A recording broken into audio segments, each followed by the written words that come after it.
Olá pessoal, sejam muito bem-vindos. Eu sou o professor Guilherme Barros e você está aqui no meu canal no YouTube, um espaço para a gente debater temas de arbitragem, de análise econômica do direito e de contratos. Pessoal, no vídeo de hoje a gente vai examinar um caso do STJ que tratou de arbitragem.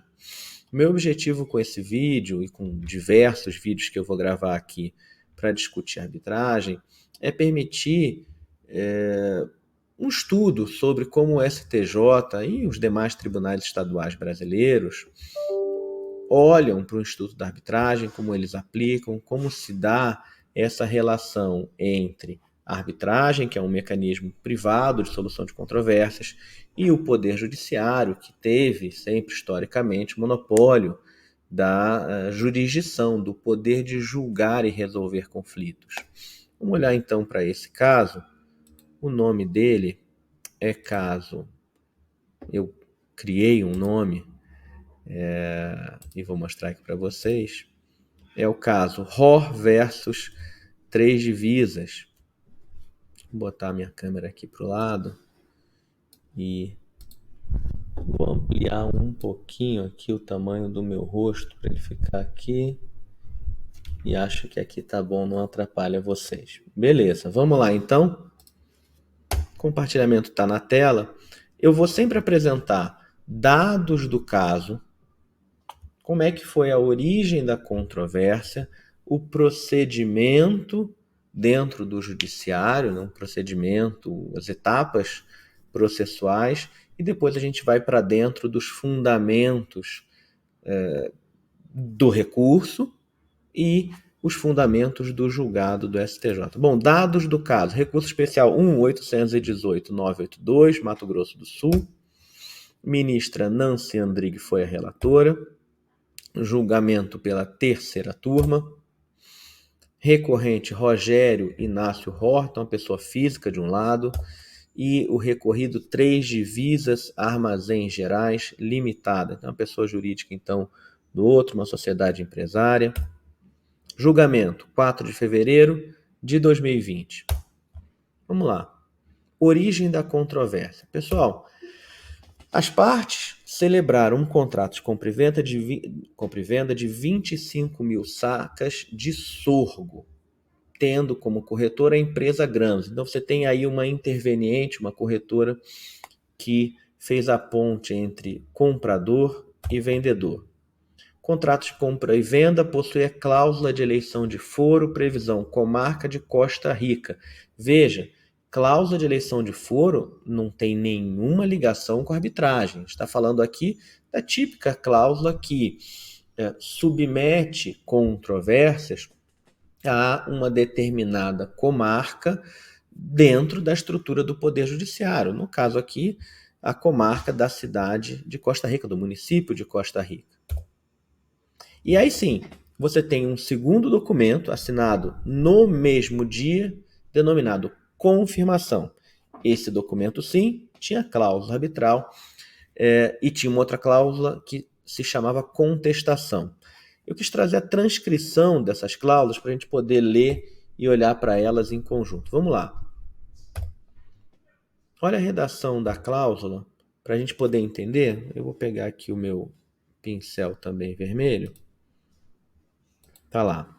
As partes desde já assumem espontaneamente o compromisso em caráter irrevogável e retratável, vou sublinhar, isso aqui foi relevante para o STJ, de submeter de forma definitiva toda e qualquer divergência ou disputa relacionada ao presente contrato ao juízo arbitral da Bolsa Brasileira de Mercadorias ou a outra Câmara Arbitral previamente aprovada pelo Conselho de Administração desta, no termo da regulamentação aplicável para os fins da Lei 9.307 de 96.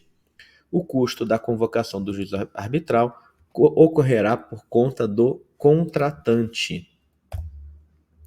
Segunda cláusula, favor assinar e devolver, caso não haja contestação das partes em até 24 horas após o fechamento, considerar-se-á como aceitas todas as condições desta confirmação.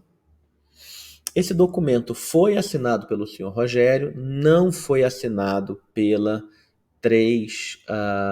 pelas Armazéns Gerais, pela aliança.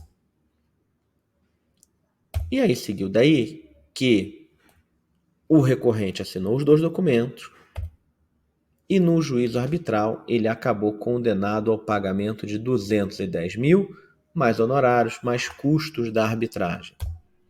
Ele não pagou e a 3 Divisas, eu acho que eu falei 3 alianças, né? A 3 Divisas iniciou a execução da sentença arbitral. Muito bem, a gente entendeu a controvérsia de direito material, a gente entendeu qual foi o julgamento no tribunal arbitral, vamos para dentro do Poder Judiciário. A gente sabe, ou pelo menos é importante que a gente lembre que a arbitragem, submeter litígios à arbitragem é submeter a fase cognitiva ao juízo arbitral. Poder de julgar entregue pelas partes a um tribunal arbitral ou a um árbitro único permite a análise do direito material da controvérsia. Não há poder na arbitragem para atos de expropriação.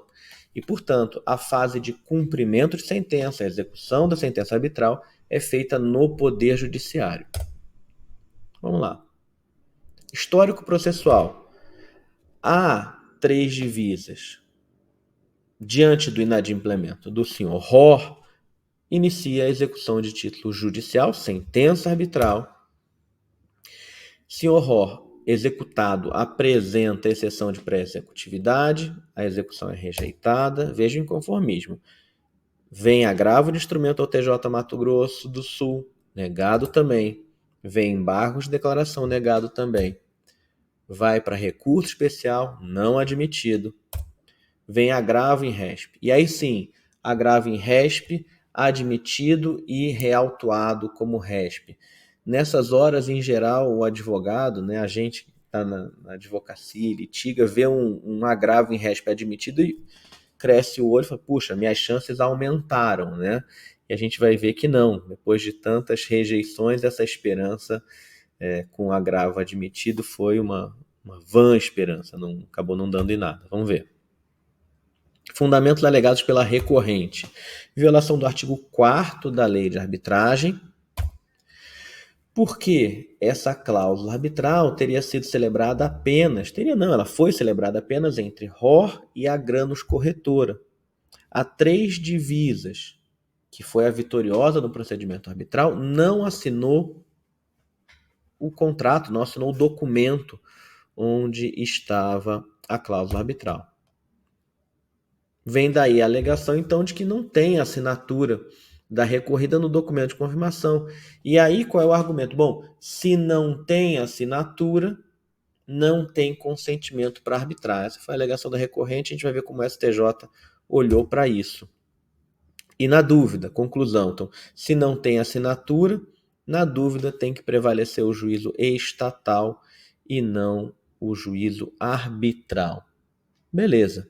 Como é que o STJ olha para isso?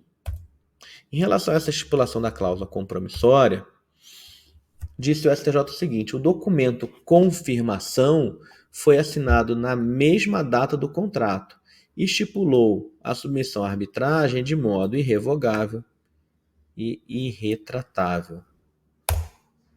Documento confirmação foi assinado pelo recorrente. E veja, aqui o STJ seguiu uma linha de entendimento que é a seguinte: quem se queixa da falta de consentimento não é a parte que não assinou. Quem se queixa da falta de consentimento para a cláusula arbitral é justamente a pessoa física, o senhor Rogério Rohr, que assinou a confirmação e assinou o contrato. Veja só. Diz o STJ, a falta de assinatura da recorrida 3 Divisas não gera nulidade do juízo arbitral. Por que não gera? Diz o STJ, se a falta de assinatura pudesse causar algum prejuízo àquele que não firmou o instrumento, o prejuízo seria a parte recorrida.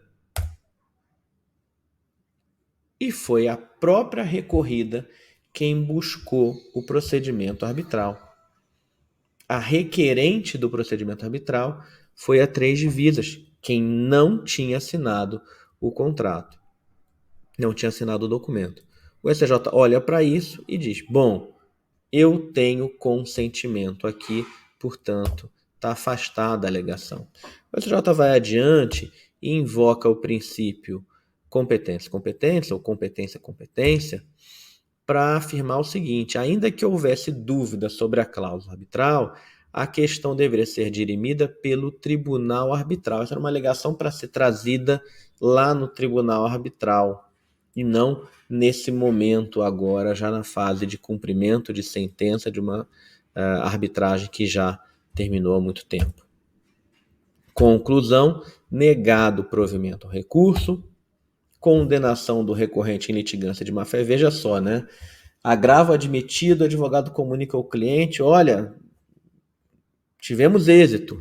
E no final ele terminou com uma condenação em litigância de má-fé, valor 1% do valor da causa. Beleza. Com isso a gente fecha essa apresentação. Deixa eu trazer a câmera aqui para o meu lado. E vamos voltar aqui para a tela grande para a gente encerrar. Pessoal, o caso é esse. Pontos importantes para a gente ter em mente. Acho que 2 são válidos aí. Primeiro, relembrar que consentimento na arbitragem não tem a ver com assinatura na cláusula arbitral. A assinatura num contrato que tem a cláusula arbitral permite perceber um consentimento expresso, mas o requisito para arbitrar é ter cláusula escrita, não é ter assinatura no contrato ou assinatura embaixo da cláusula. Consentimento, e aí a gente aplica as regras do Código Civil sobre consentimento expresso ou tácito. O consentimento pode ser observado, pode ser colhido de diferentes formas. Com a assinatura, eu tenho um consentimento expresso. Sem assinatura, mas indo à arbitragem, buscando a solução pela via arbitral, o consentimento da Três Divisas ficou bem demarcado. Ponto número 2 para a gente reforçar e ressaltar nesse julgado do STJ, a aplicação do princípio competência-competência. A alegação de vícios ou nulidades da cláusula arbitral tem que ser apresentada ao próprio tribunal arbitral. Ele é o competente para fazer o primeiro exame do seu próprio poder. Daí sim a gente falar em princípio competência-competência, ou seja, o árbitro é o primeiro a analisar a sua própria competência. É dele a competência para analisar a própria competência. Isso não é diferente do que a gente vê no processo civil. Quando eu apresento uma exceção de incompetência, eu estou dizendo para aquele juízo, você não tem competência para julgar o caso. E o que faz o juízo? Analisa. Sim, sou competente, rejeito a exceção, ou, de fato, sou incompetente e remeto ao juízo competente. Então, o princípio competência-competência, ele existe na arbitragem. Eu diria que ele é mais pujante na arbitragem, é algo que a gente ensina para o aluno com muita frequência.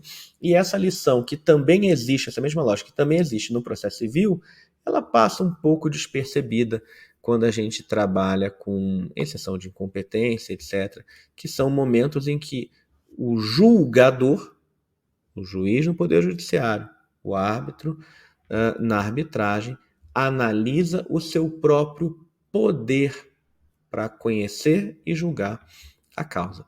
É isso aí, pessoal. Espero que vocês tenham gostado. Um grande abraço e até a próxima.